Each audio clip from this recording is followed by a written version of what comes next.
Então, quem são as memórias associativas? Basicamente, as duas principais é o que nós chamamos de condicionamento. E aí, aquilo que é condicionamento clássico e condicionamento operante. O condicionamento clássico está aqui, nessa coluna A, e o operante está aqui. O condicionamento clássico, que é o chamado também condicionamento Pavlov, que foi descrito, né, pelo neurofisiologista russo, o Ivan Pavlov, e que está exemplificado com a questão do cachorro. Então, o Pavlov, né, ele relata que ele começou a descrever esse experimento. O Pavlov estudava fisiologia digestória, né, regulação do sistema digestório. E aí ele diz que o treinador, né, ou cuidador, né, dos animais, né, no canil lá da universidade, diz que todas as vezes que ele entrava, que o treinador, o cuidador entrava, o treinador carregava um monte de chave e vinha fazendo barulho. E aí ele vinha fazendo barulho e dava comida para os animais.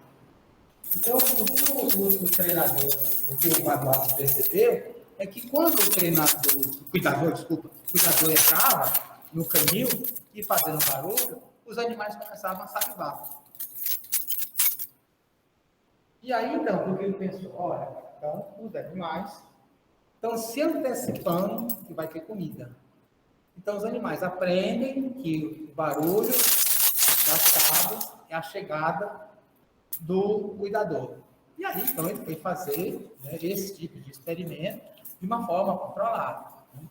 Deixa, né, o animal sem se alimentar, né, para aumentar a propensão dele a ter fome, né, e aí você vai associar, né, a presença do alimento que provoca, né, a salivação com outro estímulo, no caso, um som, tom, tom. Esse som, então, ele é associado, esse som não provoca nada no animal.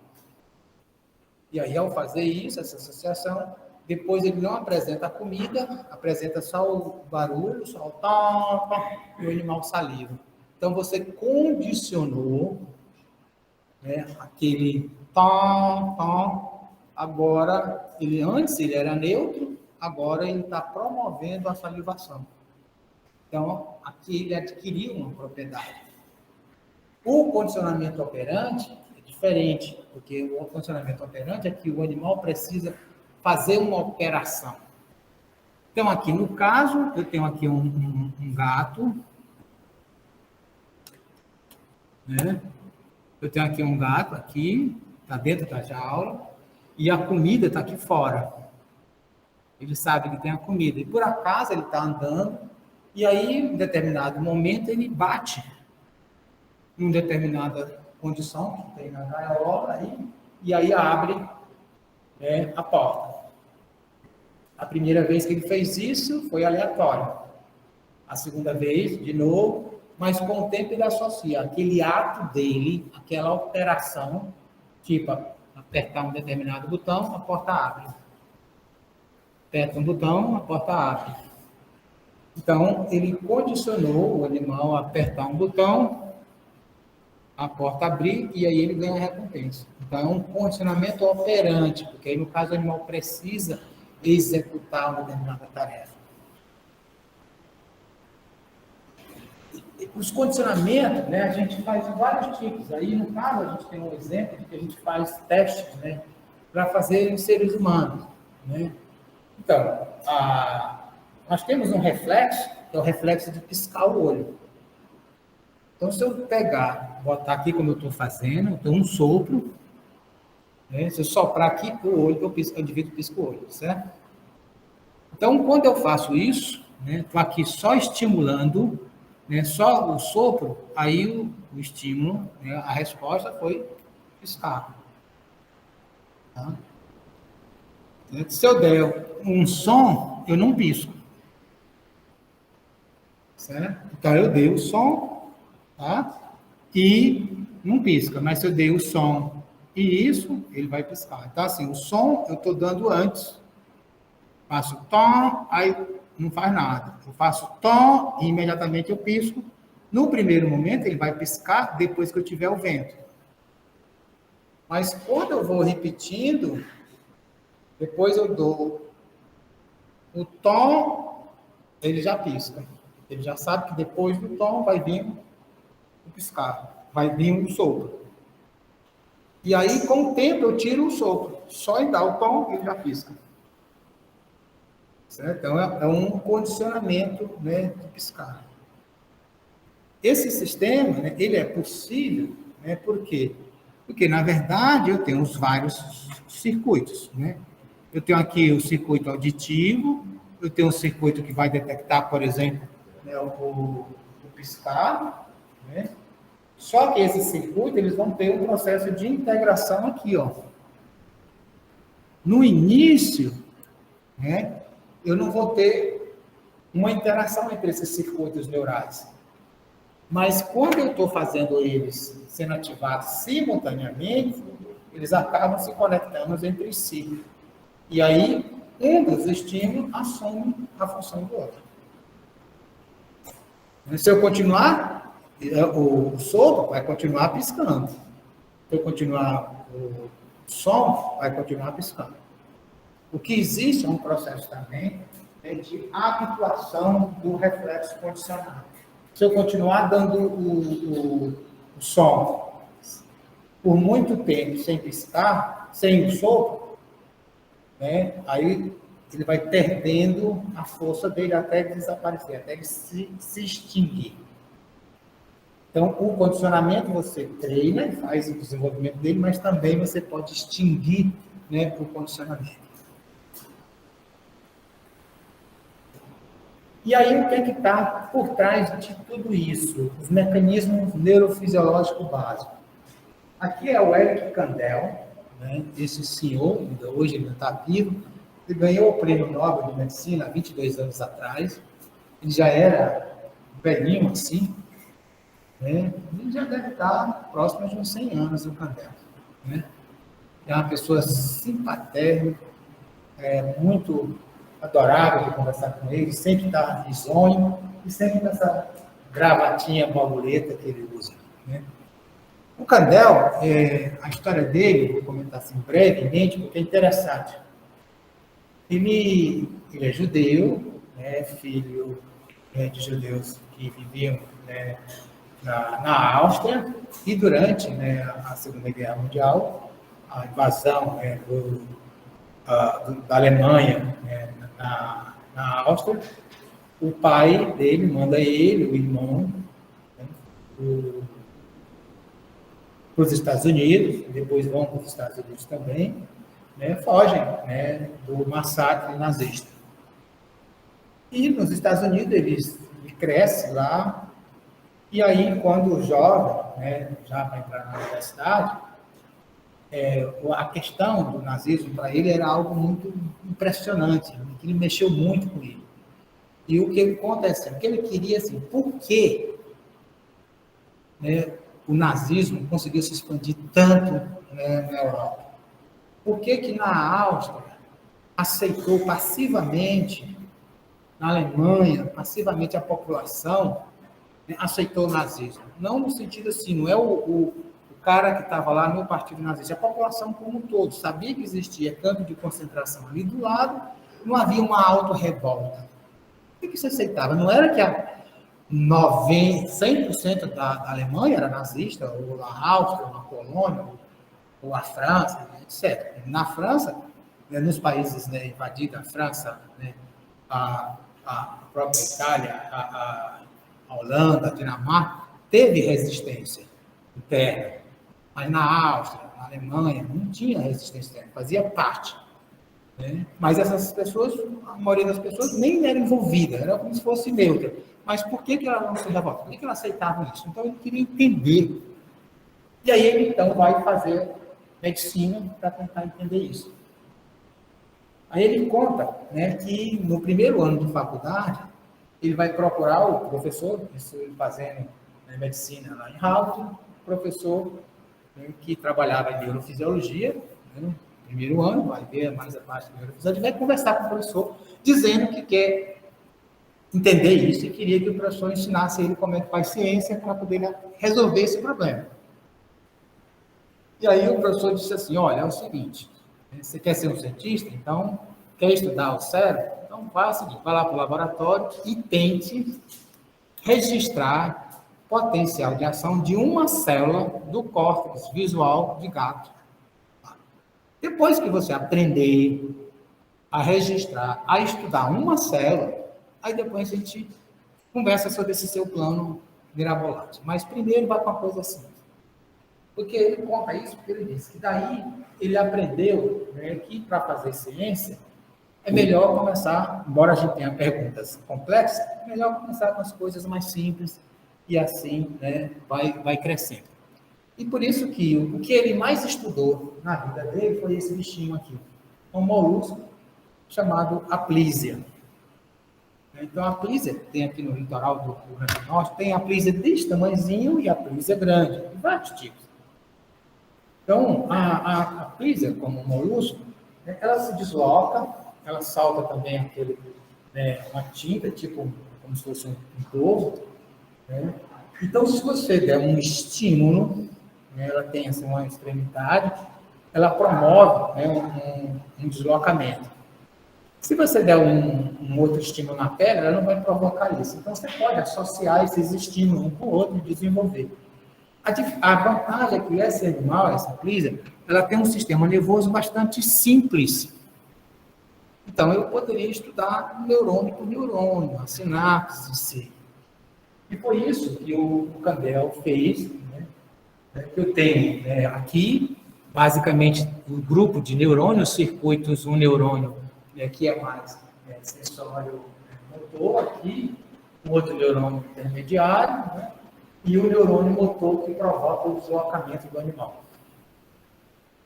E aí ele foi estudar essa sinapse, vendo que quando eu dava um estímulo simples, ele tinha aqui o potencial pós-sináptico. Aqui nesse neurônio motor, o potencial pós-sináptico aqui era dessa amplitude. E quando eu treinava essa Aplysia para ela responder mais rápido, então, agora quando eu dou o estímulo, ela responde mais rápido. Ou seja, ela aprendeu, ela está evocando que aquele estímulo, né, vai provocar a irritação dela e ela já responde. O potencial pós-sináptico aqui, ele é maior. Então, o que é que eu tenho? Eu tenho uma potenciação. Então, por que aqui eu dou o mesmo estímulo, vamos dizer que eu dou estímulo de intensidade X, provocou esse potencial pós-sináptico de 10 milivolts. Aí, fiz isso várias vezes, depois, quando eu faço o mesmo estímulo, o potencial agora evoca um potencial pós-sináptico muito maior. Então, né, é o que a gente tem, né, na memória. Né? Então, se eu apresento um evento, eu recordo. Se eu apresento esse evento várias vezes, eu vou evocar ele mais rápido. Né?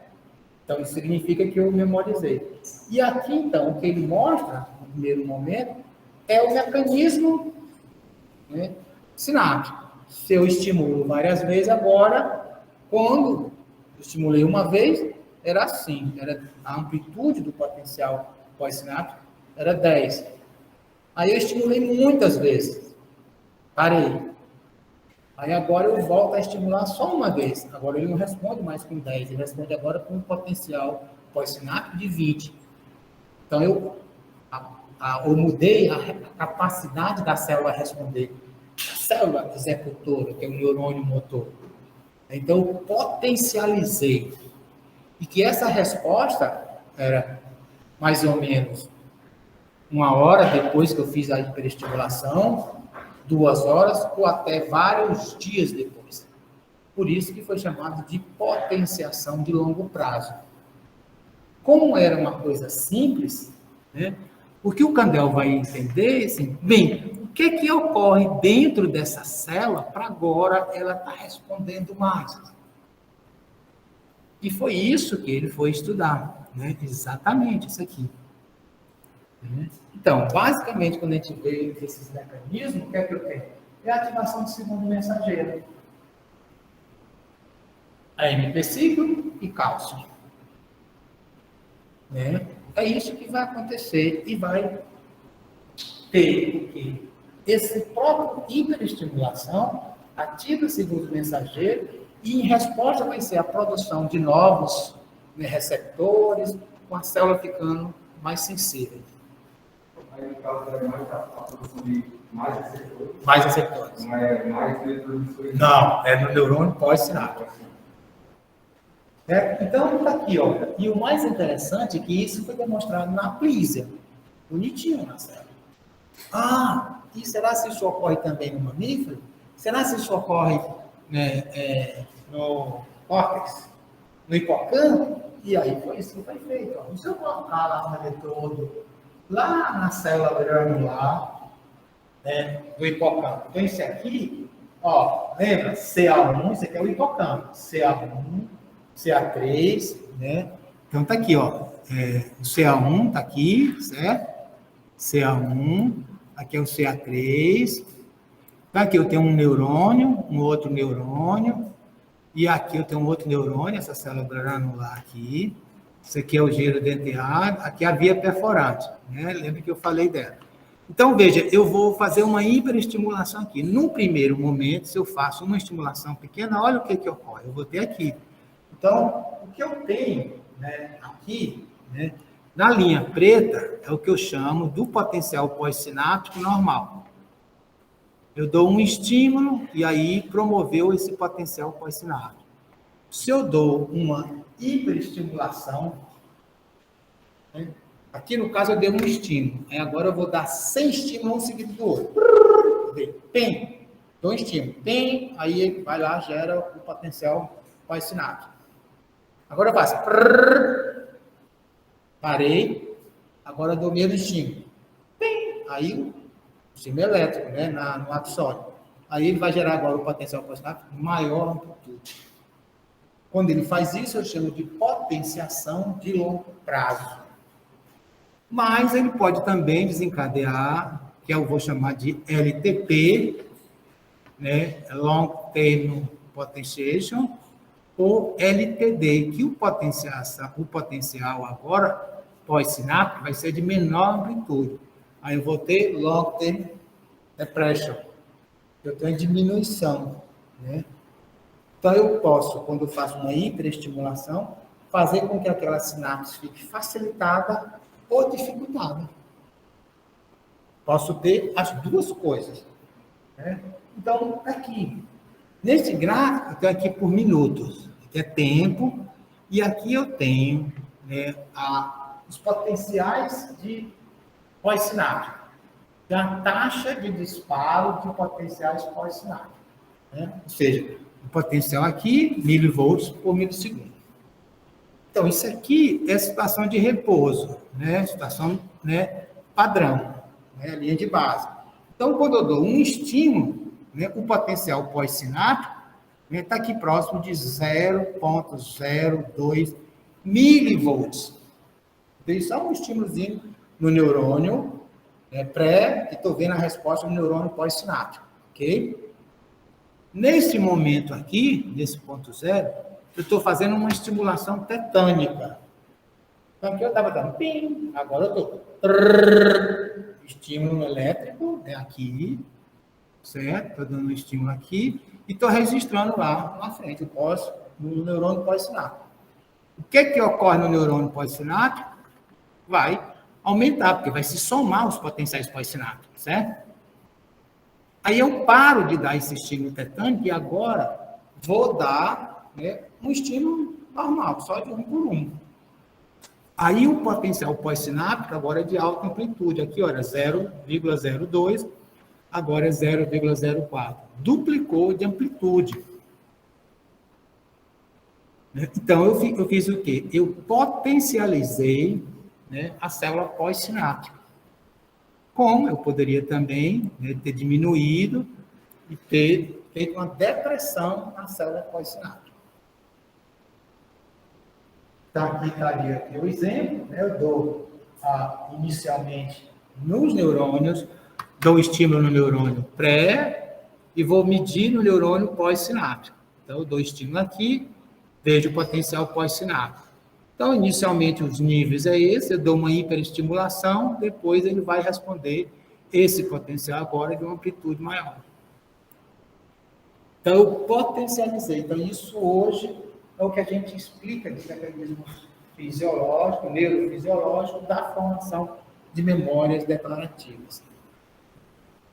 E, é claro, também eu posso ter o que eu chamo aqui, ó, de despolarização. Né? Ele ficou mais deprimido. Então, isso foi importante para várias coisas. Né? Primeiro, porque a gente pode estar estudando alguns mecanismos, né, que estão relacionados com isso. Tipo, se eu bloquear NP cíclico, esse fenômeno não ocorre. Então, eu posso pegar, botar lá os eletrodos, lá no hipocampo, botar no neurônio pré-sináptico, neurônio pós-sináptico, e fazer esse fenômeno.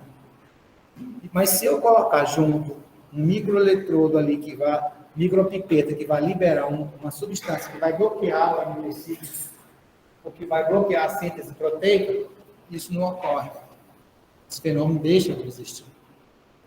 Por isso que a gente diz que a formação desses processos eletrofisiológicos tem um correlato com a memória, né, ela é dependente, né, da síntese proteica.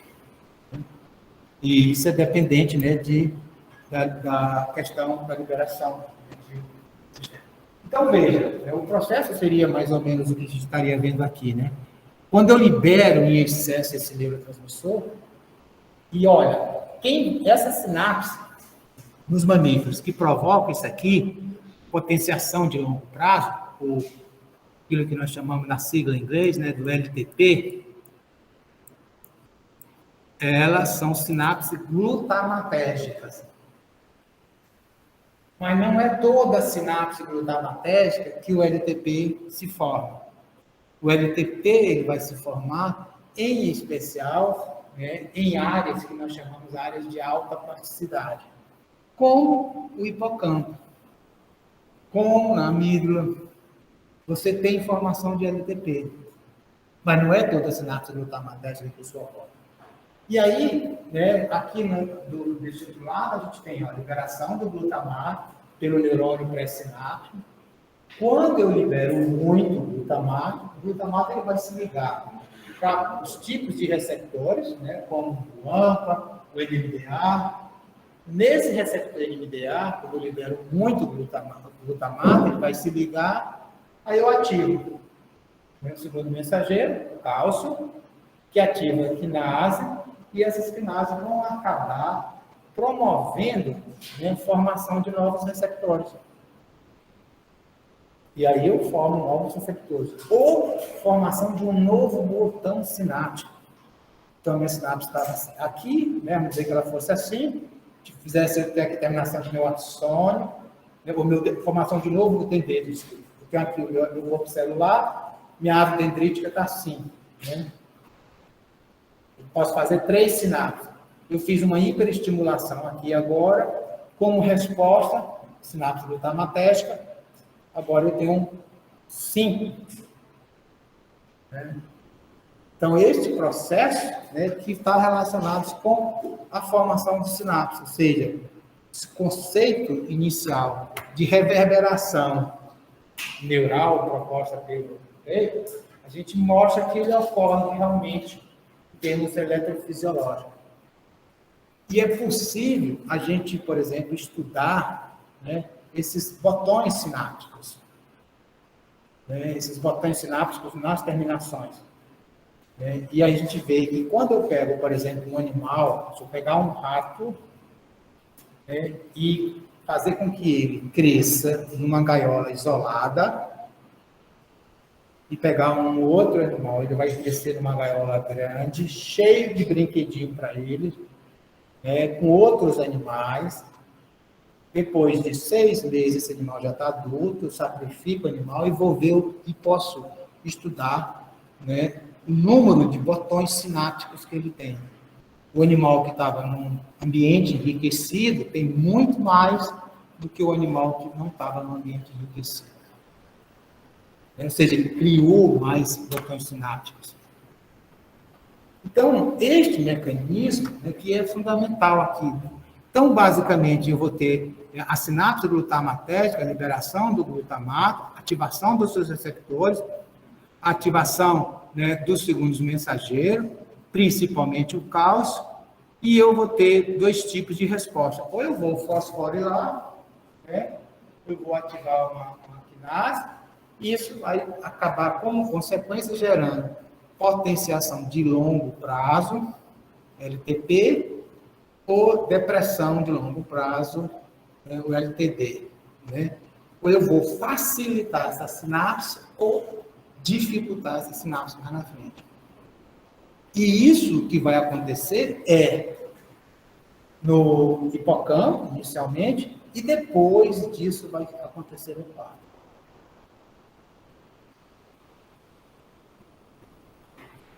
Então, quem são esses circuitos neurais que estão relacionados à memória?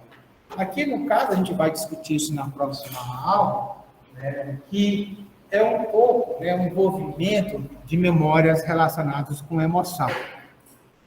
Tá? Então, na verdade, eu vou ter aqui a minha experiência. A minha experiência vai me dar uma informação sensorial.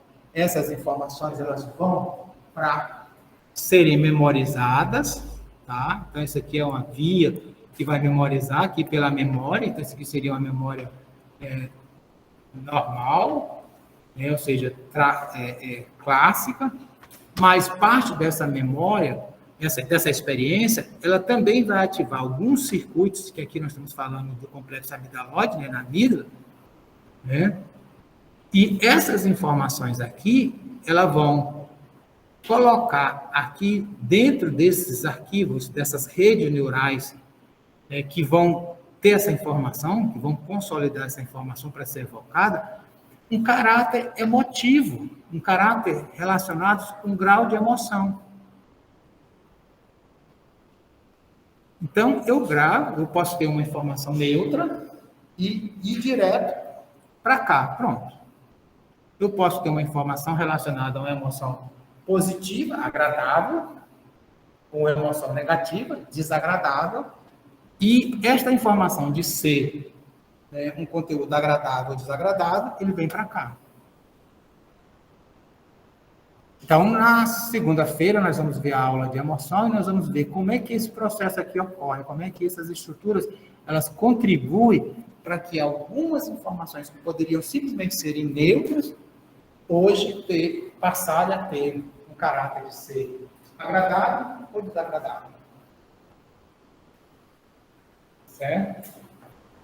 É claro que os sistemas de memória, tem vários circuitos, aqui esse circuito, essa figura, está no segmento de neurônios também, tá? Vocês podem consultar com calma, mas basicamente o que eu queria chamar a atenção é que aqui eu tenho os três lobos, o lobo frontal, o temporal e o parietal.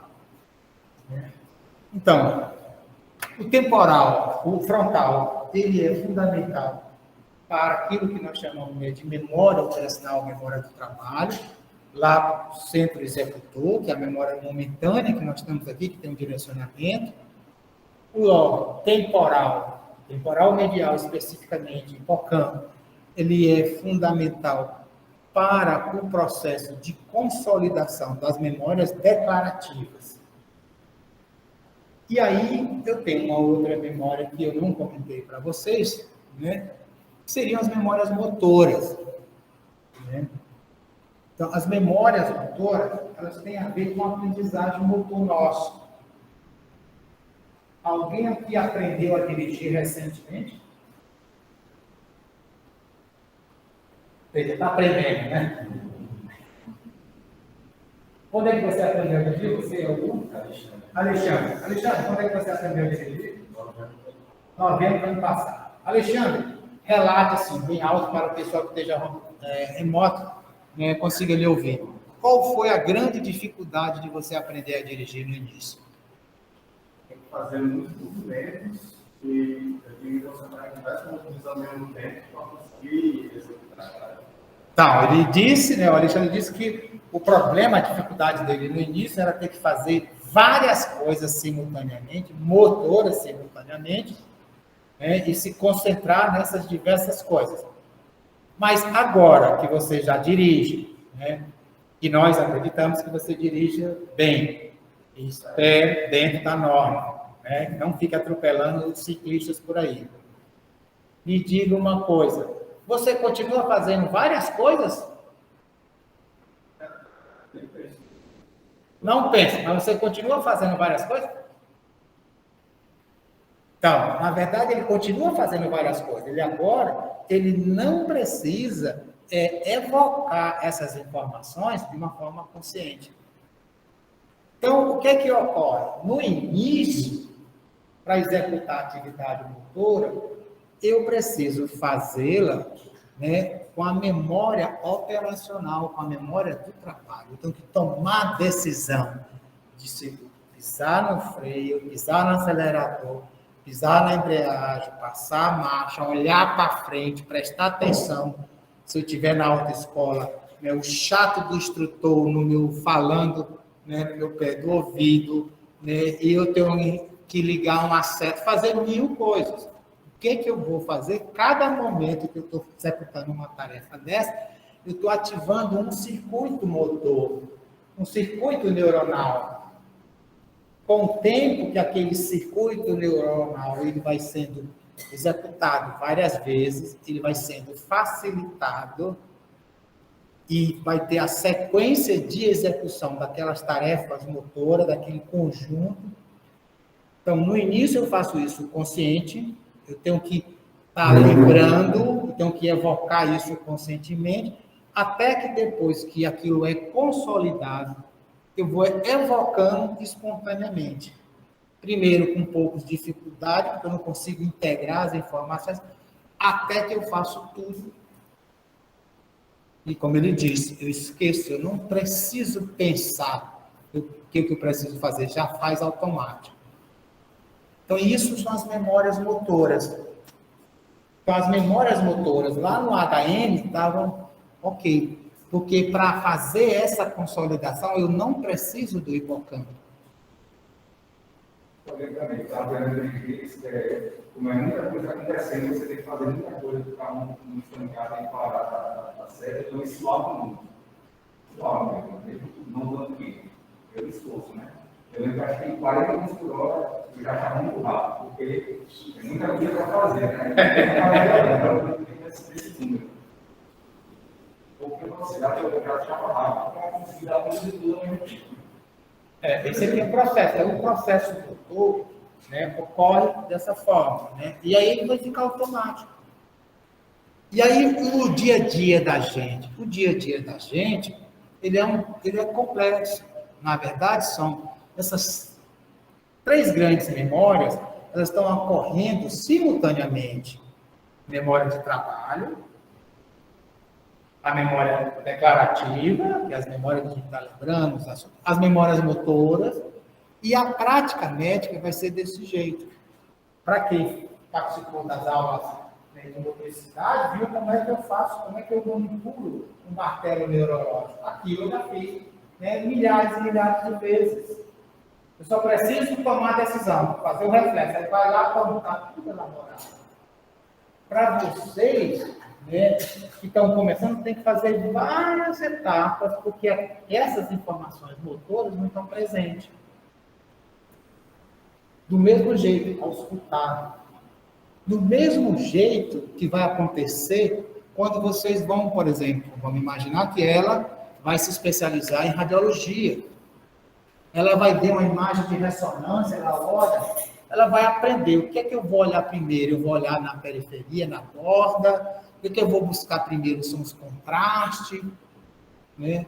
Aí ela vai dizer, não, na verdade, quando eu estiver olhando uma ressonância do cérebro, eu olho assim. Quando é uma ressonância do pulmão, eu olho desse outro jeito. Mas ela vai montar, né, um programa mental baseado nas memórias motoras, operacionais e declarativas, que ela vai desenvolver ao longo do processo de aprendizagem. E aí, ela já vai olhar e dizer, ó, está aqui no tumor. Aí você que não entende, que não tem, mas como que já viu tão rápido?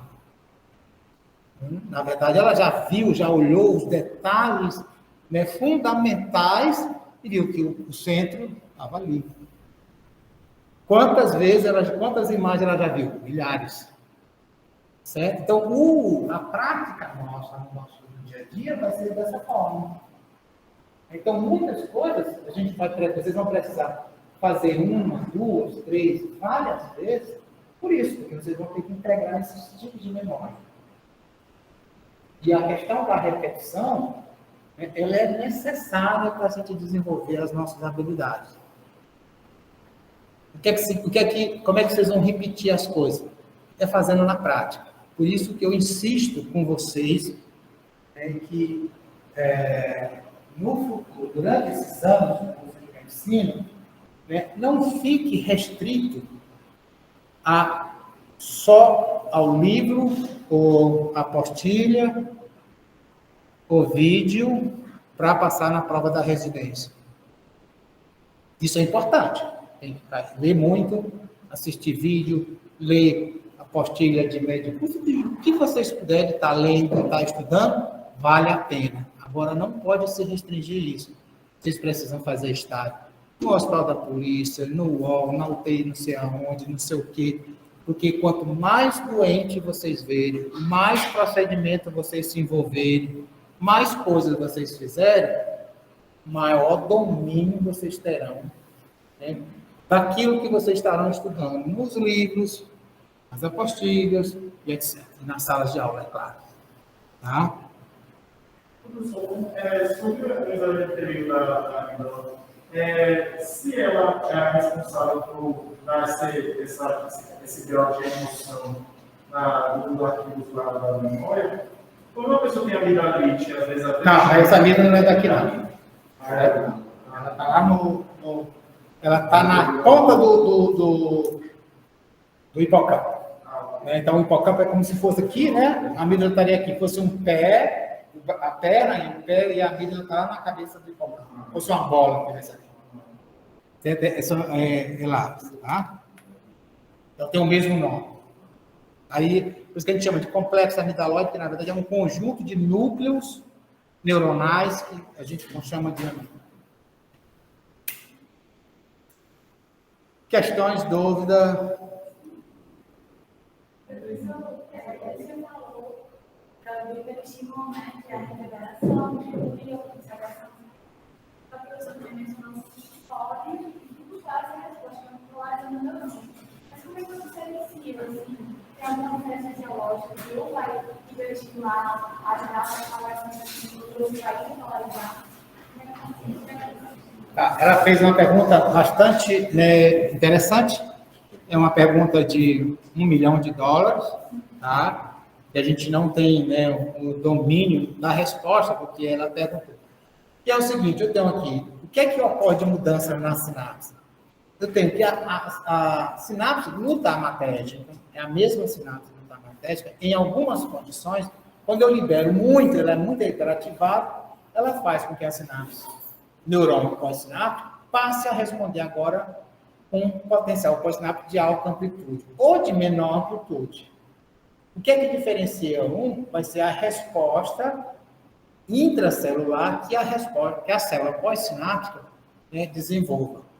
Agora, o que é que vai definir que quando uma sinapse, né, glutamatérgica, ela vai promover potenciação de longo prazo ou depressão de longo prazo, a gente não sabe. O que parece que isso já está pré-definido nas próprias sinapses. Certo? Mas a gente não tem assim uma nossa... Essa sinapse aqui eu vou, né, fazer isso ou não. Né?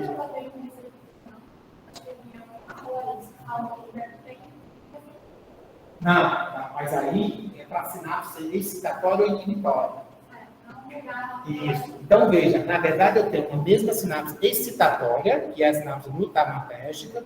A questão é quando ela é hiperativada.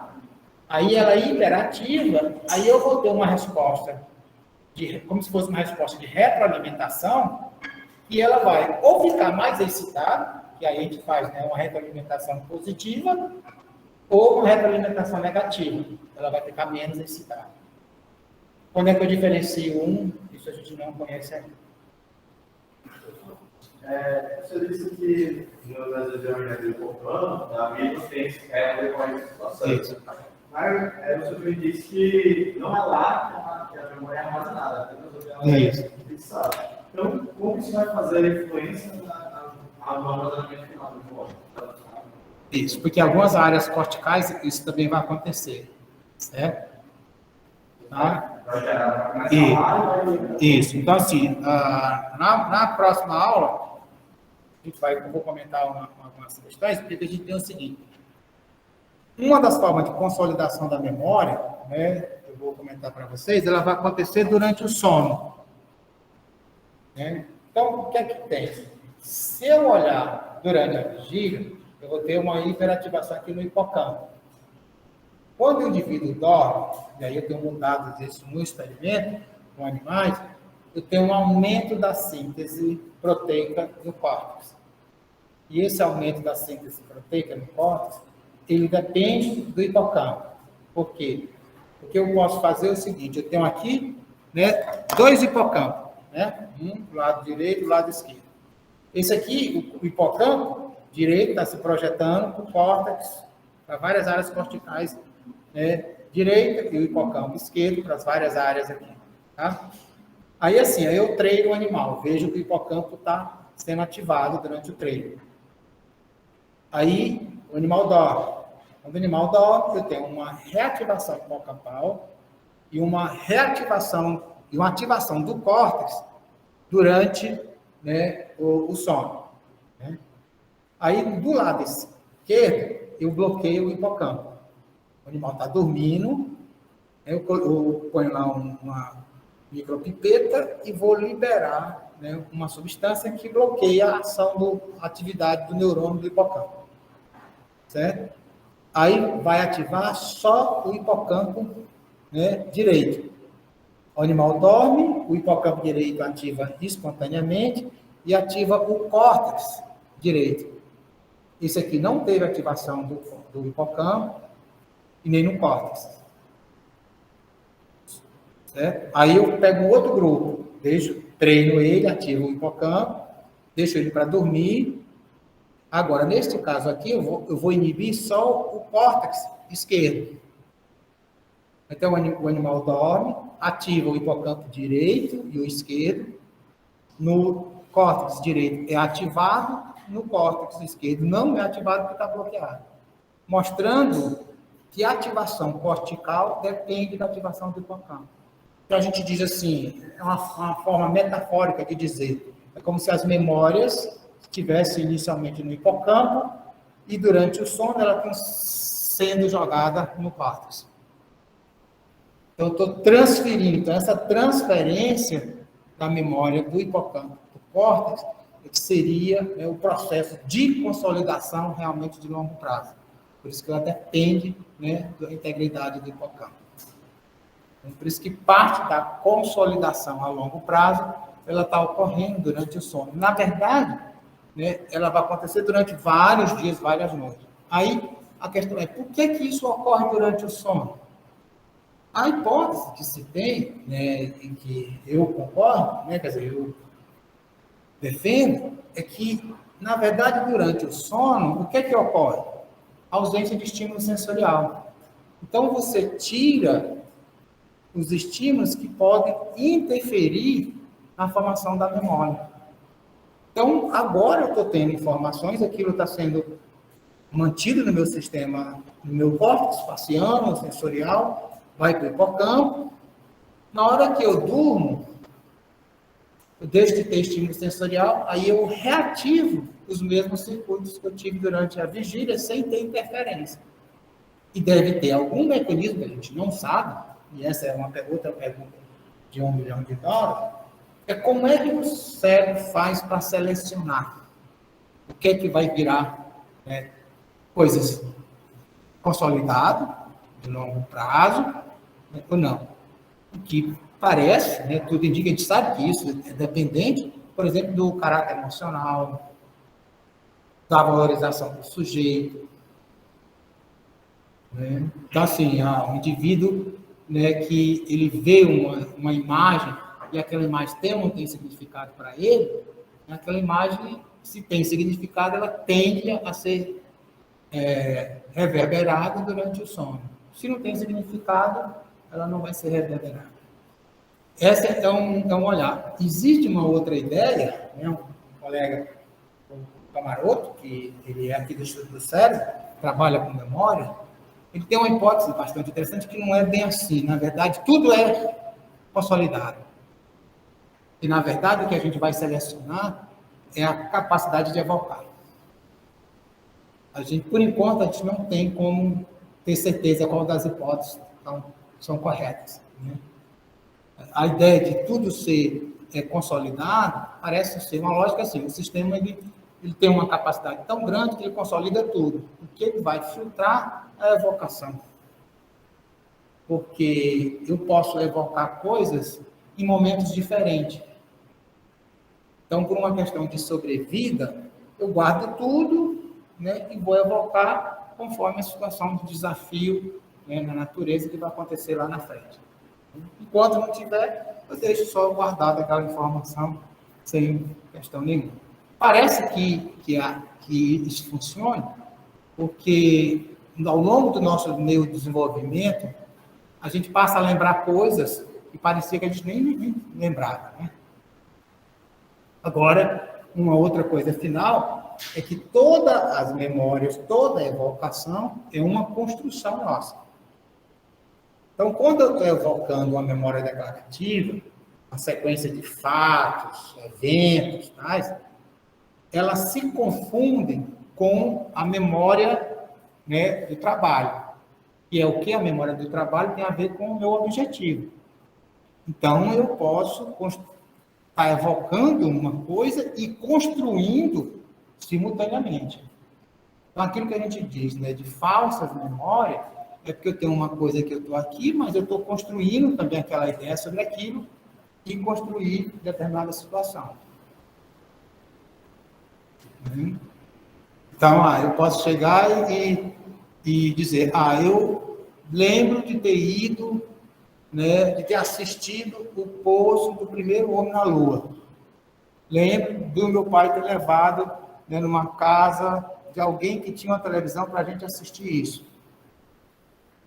Para mim, essa memória ela é clara que isso aconteceu. Né? Meu irmão disse que não foi bem assim, que nós assistimos bem depois, uma casa de um amigo que o papai levou para a gente assistir na televisão dele lá, não no dia, foi depois. Não foi a transmissão ao vivo. Né? Então, assim, eu tenho certeza, a minha memória, a construção é. Meu pai não diz nada, né?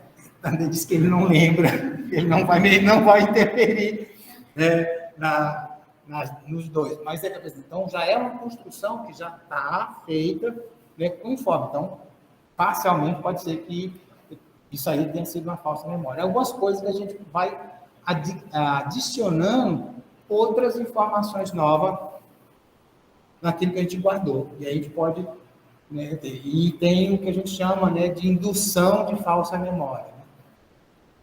Você faz associação de várias coisas e a pessoa acha que aquilo ali realmente aconteceu desse outro jeito.